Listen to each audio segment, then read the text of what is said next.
Jalan Tol Padang Pekanbaru bakal memecahkan dua prestasi dalam sejarah Indonesia sekaligus jika selesai dibangun.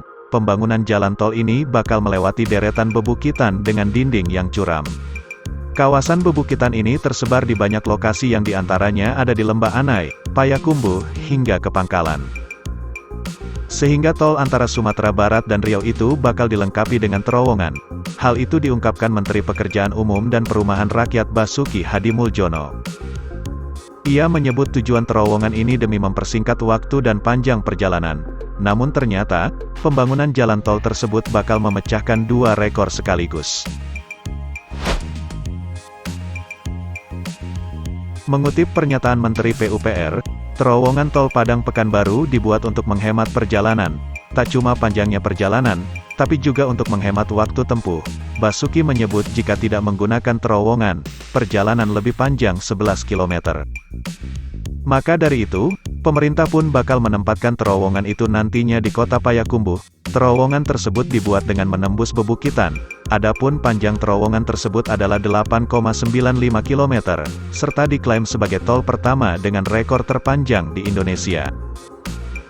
Presiden Jokowi menyampaikan banyak manfaat yang dihasilkan dari pembangunan jalan tol ini. Di antaranya menghemat waktu tempuh perjalanan Padang Pekanbaru hingga 6 jam. Dari Padang ke Pekanbaru saat ini ditempuh dalam 9 jam perjalanan. Jalan tol akan memangkas waktu tempuh hingga tinggal sekitar 3 jam saja, jelasnya. Di ruas jalan tol Padang Pekanbaru ini, juga akan dibangun beberapa terowongan yang menembus perut pegunungan Bukit Barisan. Ini akan jadi terowongan terpanjang di Indonesia, biayanya saja 9 triliun rupiah, ungkap Jokowi. Presiden Jokowi melanjutkan, jalan tol Padang Pekanbaru juga akan menurunkan biaya logistik dan meningkatkan daya saing. Bila rampung di tahun 2023, jalan tol ini akan memberikan dampak positif yang luar biasa terhadap perekonomian Sumatera Barat dan sekitarnya. Bukan hanya soal pengangkutan produk-produk, tapi juga memudahkan akses wisatawan ke keindahan Sumatera Barat yang begitu lengkap yakni religi, budaya, dan alamnya, tutup Presiden.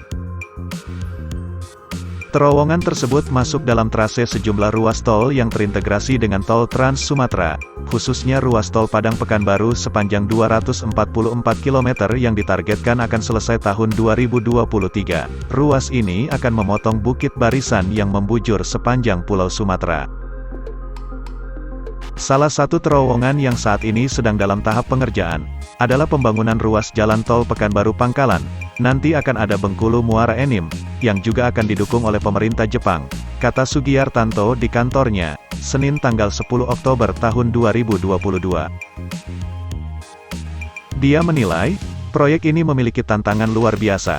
Betapa tidak terowongan tersebut akan menembus kawasan Bukit Barisan, dari sebelah timur ke barat dan sebaliknya. Kawasan tersebut masuk kategori rawan bencana. Selain rawan ada potensi longsor dan pergerakan tanah, gempa bumi juga menjadi ancaman. Sehingga dalam tahap perencanaan, ini menjadi sangat-sangat penting, tegasnya.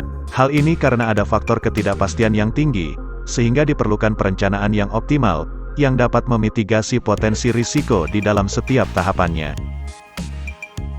Selain itu, perencanaan yang baik harus didukung SDM yang memiliki kompetensi di bidang pembangunan terowongan jalan. Semua potensi risiko itu harus telah dapat dan diidentifikasi sejak perencanaan.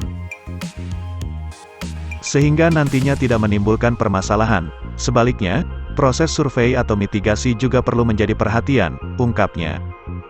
Sugiyartanto menyebut, sebagian pendanaan pembangunan terowongan akan disokong pinjaman dari Jepang. Panjang terowongan tersebut sejauh 8,95 km. Dengan kebutuhan dana 420 juta dolar Amerika Serikat, pinjaman untuk pembangunan terowongan sudah masuk dalam daftar rencana prioritas pinjaman luar negeri atau Green Book.